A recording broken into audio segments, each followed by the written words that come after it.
Ainz finalmente chegou na base das montanhas de Arzelis e finalmente encontrou os Frost Dragons. Resolvendo isso aí pra ele até foi fácil, né? O negócio que tá pegando mesmo foi a Shallter, que se redimiu dessa vez, causando um dos maiores massacres da história de Overlord até o momento. Finalmente o arco dos anões pegou fogo demais e trouxe o fim, né, desse arco, finalizando bonitinho, perfeitinho pra gente. Então vem comigo pra gente conferir cada detalhezinho desse episódio 7 de Overlord. Vamos lá!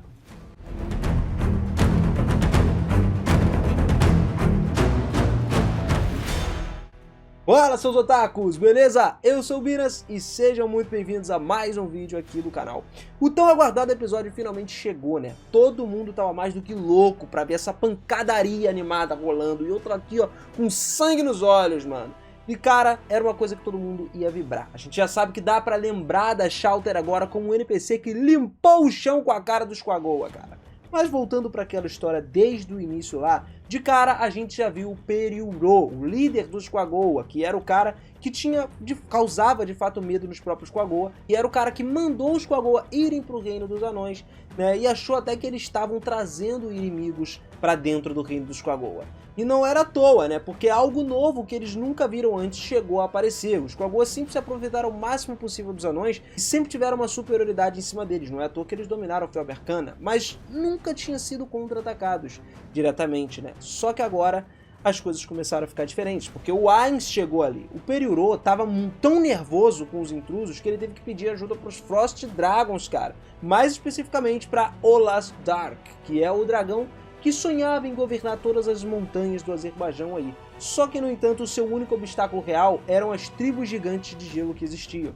Vendo que todos os velhos caminhos dos dragões não garantiriam a supremacia da sua raça, ele decidiu construir um império dracônico usando o seu próprio sangue e os seus filhos, que também relativamente eram fortes. Ele organizou todos os seus companheiros e filhos com uma unidade familiar para fortalecer ainda mais toda a sua família, né, todo o seu grupo, para poder dominar uma parte de Felberkana, para mostrar um pedaço do seu poder. Cara, quando os clãs unidos dos Squagoa vieram para se estabelecer nas ruínas de Felberkana, o próprio dragãozão lá, o Senhor Dragão, permitiu que eles ficassem lá, desde que eles prestassem algumas homenagens a eles, trazendo ouros e pedras preciosas. E é aí, galera, que a gente vê que as coisas vivem assim até hoje. Porque tanto que quando os Squagoa foram lá para pedir a ajuda dele, eles ofereceram o quê?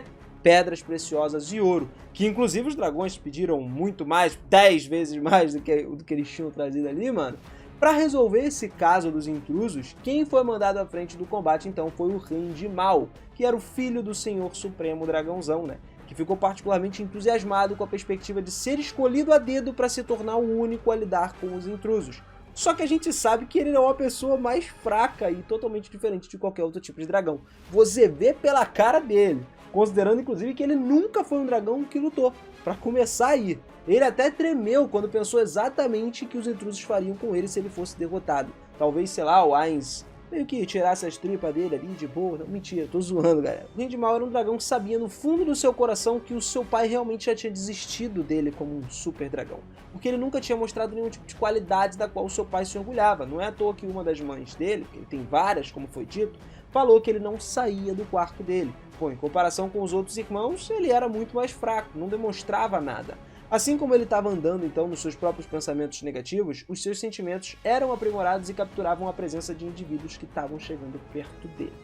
Então, cara, não demorou muito para ele identificar as 4 figuras à distância. Aquela aparição do Ainz, inclusive, foi muito linda, né, velho? Ele olhou, viu um anão, viu a Aura, viu a Shallter e de repente um caveirão surgiu com roupas meio caras, né? Porque ele disse que as roupas do Ainz eram caras. E no final das contas ele até confundiu o Ainz com um Lich, cara. Um Elder Lich. Só que ele não era. Na verdade, o Ainz era, pô, um rei feiticeiro, né? Só que eles nunca tinham ouvido falar do rei feiticeiro em toda essa terra. A gente sabe que os tipos de mortos-vivos são conhecidos por serem imune a frio e tem feitiços de bola de fogo muito fortes também. Isso comparado aos Elder Lich. Lógico que o Ainz também tem isso.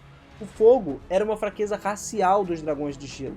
E um Lich mais velho tinha uma imunidade à arma mais poderosa para usar contra eles. Então, basicamente, o nosso próprio dragãozinho achou que ia ser exterminado. Só que com a chegada do Ainz, as coisas começaram a agir com um pouco mais de cautela e tal.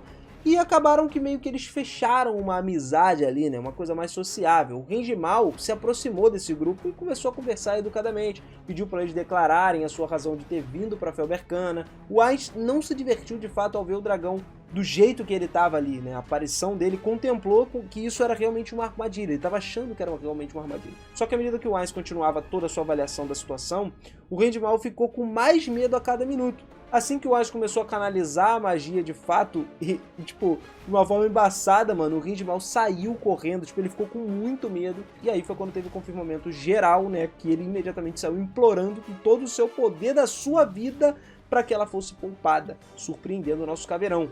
Bom, a Aura faria dele o seu animal de estimação, o Ainz deu para ela de presente. Magicamente seria algo muito bacana, cara, até porque a gente sabe que a Aura tem esse poder de dominar dragões. Ela já usou um dragão quando ela foi buscar o Dirkniv, foi falar com o Dirkniv lá junto com o Maré, o que relativamente deixou alguns calafrios aí, fazendo com que o Jogo Dragão fizesse xixi acidentalmente. Mas era uma coisa boa, não era xixi de medo não, ele estava muito feliz. A Aura e a Shota ficaram até com um pouco de nojo enquanto estavam desesperadamente inventando uma desculpa aí pro que ele fez, né? Mas jurando lealdade pro nosso querido Rei Feiticeiro agora, o Rei de Mal contou tudo o que ele sabia sobre os dragões de gelo e o quão capaz o seu pai era como Senhor Dragão. Então, enquanto a Shawter e a Aura estavam passando por uma missão, o Ainz e o Gondo foram andando em cima do Rei de Mal para seguir aí para o Palácio Real dos Dragões, onde os Senhores dos Dragões de Gelo tinham suas concúbinas lá que estavam esperando eles. Vendo que o Frost Dragon Lord não estava disposto a se render pacificamente, né? De cara, o Ainz tentou falar que ele seria o novo rei e tal. Ele primeiro meio que ameaçou com os seus itens, e o Ainz rapidamente deu o seu primeiro passo antes que pudesse lançar qualquer resposta agressiva. Portanto, foi dito para o Senhor Dragão, pouco depois que entrou em colapso no chão, né? Depois de morrer nas mãos do Reino Feiticeiro usando o Grasp Heart do Ainz, ele não deu nenhuma chance para o Senhor Dragão falar nada, meu parceiro. Ele simplesmente, pô, acabou. Ih, não tem papo aqui, é poucas ideias com o nosso caveirão, mano. Vendo a morte do seu senhor, todos os restos das concúbinas que estavam lá, todas as esposas dele, né, de fato, decidiram facilmente se render ao Ainz, embora o Ainz quisesse matar todos esses dragões de gelo. Na verdade, ele queria deixar só um dragão, né? Mas ele foi convencido pelo Rei de Mal a poupar todos os outros dragões, porque todos eles eram basicamente as mães dele. Foi dito por ele mesmo, né, que ele foi criado por várias mães diferentes e todas elas deram todo o amor para ele. Ainz ordenou então que o Rei de Mal fosse reunir todos os companheiros dragões de gelo antes que ele pudesse fazer qualquer coisa. Não muito tempo depois, o Ainz foi presenteado com todos os dragões de gelo reunidos pelo Rei de Mal. Só que ao contrário dos outros dragões de gelo que se curvaram diante do Ainz, ele foi recebido com um confronto hostil com um dos filhos desconhecidos do Senhor Dragão de Gelo. Um dos filhos do Senhor Dragão simplesmente se recusava a ceder o seu poder ao Ainz, duvidando de que o seu pai pudesse ter sido derrotado.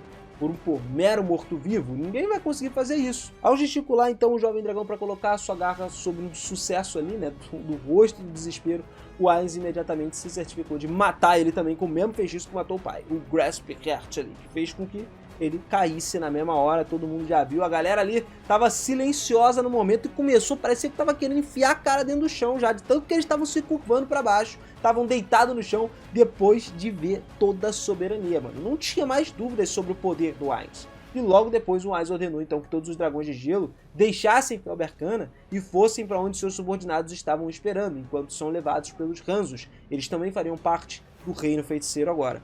O Rei Feiticeiro, cara, que chegou em Felbercana, enviou 2 dos seus seguidores. A gente sabe que a Shawter e a Aura foram para lidar com o problema dos Quagoa também. E nessa parte a Aura falou sobre aquela dúvida que muita gente teve do episódio passado, que ela tava com a cara no chão lá, né? O pessoal achou que ela tava cheirando o chão, ela não tava cheirando, ela tinha visto as pegadas. Na verdade, tinham pegadas dos Death Knights do outro lado da ponte, antes da ponte cair, e desse lado não tinha. Então ela sabia, ela descobriu que os Death Knights tinham caído.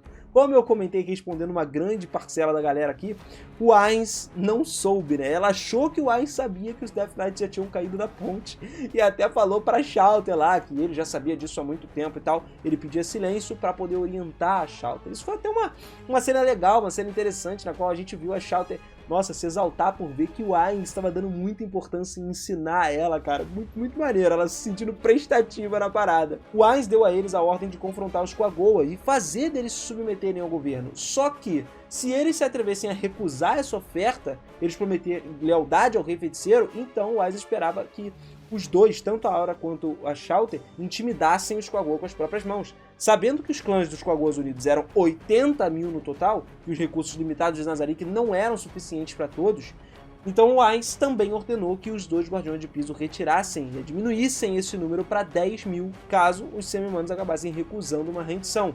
Fora de Felbercana, a Aura ativou seu item mundial conhecido como a representação da natureza da sociedade, para impedir completamente os Quagoas de escapar até que eles sejam capturados. Esse item aí é o item específico que pode colocar qualquer objeto ou qualquer coisa dentro de uma outra dimensão. No caso ali, eles estavam presos dentro de uma dimensão diferente e não tinha jeito de fugir.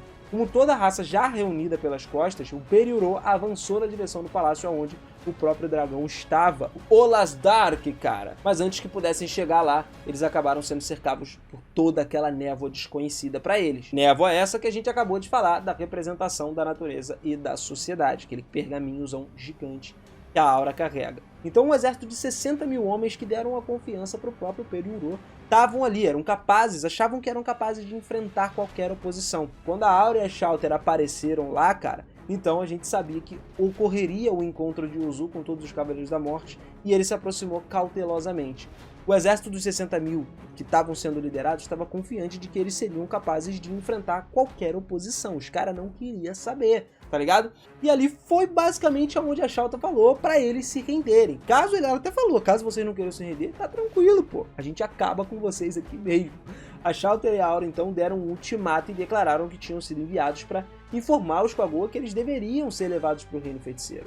Só que aí tivemos um porém, no entanto, né, que apenas um número de 4 mil de cada população, tanto masculina quanto feminina, poderia ter ido, e 2 mil crianças receberiam esse privilégio, totalizando 10 mil pessoas, né?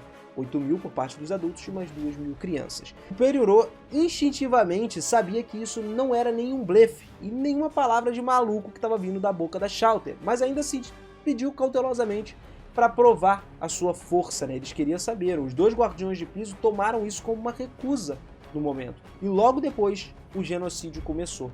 Cada um dos ataques da Shallter enviou dezenas de Quagoa voando pelo ar. Todos os seus corpos foram rasgados, a sua carne, mano, voando, chovendo sangue, chovendo ketchup pra tudo que é lado, meu parceiro. Os caras não economizam nunca. Então os Quagoa presos dentro de uma dimensão desconhecida estavam enfrentando um inimigo contra o qual nenhum deles poderia esperar vencer em nenhum momento. O Periurô reuniu todos os Quagoa, que são os vermelhos e os azuis, que já foi dito pra gente no anime, que são os mais poderosos, os que têm as habilidades mais fortes dentre todos os Quagoas no geral.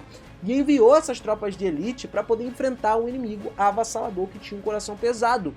Observando todas as suas tropas sendo dizimadas pela Shallter, ele enviou outra ordem para o resto das tropas, selecionar 1000 dos seus filhos e matar o resto para poder poupar eles numa morte rápida. Ou seja, ele já estava fazendo com que a Shallter destruísse a grande população, tanto homens quanto mulheres, e as crianças iam ser destruídas por ele. Cara, isso foi pesado, mano. O Periurô não teve nenhum problema em se render temporariamente para ver um novo mestre ganhar tempo para poder ganhar força. Ele mesmo falou que ele queria, se eles não poderiam crescer, se eles não fizessem o que a Shallter estava mandando. Porque eles teriam uma chance se eles fossem pro Reino Feiticeiro. Se eles ficassem ali, todo mundo ia morrer, mano. Mas ele estava relutante no início, querendo saber se tanto a Shallter quanto a Aura eram mais fortes do que os Dragões de Gelo, cara. Por isso que a Shallter e a Aura tomaram isso como uma declaração de não redenção, de fato. Então, eles acabaram reduzindo o próprio número para 10 mil. Literalmente erradicando vários e vários Quagoa ali. Quando eles foram cumprir a ordem completa, o Periurô até começou a cair em lágrimas, cara, porque ele meio que tinha se reverenciado como o maior rei da raça e testemunhou o maior genocídio do seu povo, cara. Mas o choro e o grito do desespero eram coisas afogadas pelos gritos da morte vindo das crianças que estavam sendo executadas. E isso o anime não mostrou, foi meio cortado ali do anime, né? Assim, eu achei até que foi meio rápido esse massacre dos Quagoa que rolou no anime, mas eu acho que seria pesado demais se ele acrescentassem esse tipo de coisa também na história. Foi bom não ter colocado porque, mano, ia causar sérios problemas na cabeça de muita gente aí. Então, cara, todo esse massacre começando, cada um dos ataques da Shallter, cada golpe que ela dava, dezenas de Quagoas saíam voando pelo ar. Os corpos eram despedaçados, carne chovia sobre a vizinhança dos Quagoas. Esse foi, sem sombra de dúvidas, o maior holocausto submetido à raça dos Quagoa. A totalidade do clã dos Quagoas Unidos foi dizimada, basicamente, mano. Restaram só 10 mil indivíduos. Dos mais de 60 mil, né? Porque 60 mil só o exército que tava ali, fora os outros 20, que eram no total 80 mil, cara. Foi simplesmente dizimado. Toda a raça que sobrou, né, os 10 mil ali, foram transferidos para o grande tumba de Nazarick. E aí Felbercana acabou se tornando subserviente ao rei feiticeiro. Enquanto isso, a Shallter foi lá para poder mostrar para o Ainz a Aquagoa, que estava, né, subjugada, que ela e a Aura haviam colocado sob o controle para se ajoelhar diante do Senhor Supremo Total. Foi durante esse momento aí, abortado pelo Rei Feiticeiro, que o Periurô prometeu, com medo total, a sua lealdade e da sua raça inteira para o Ainz. Falou que ia servir ele como mestre a partir de agora. A capital de Felberkana, então, foi recuperada com sucesso pelo Reino Feiticeiro, trazida de volta para o Reino Anão e com grande ajuda do Ainz e do Gondo, da Shallter e da Aura.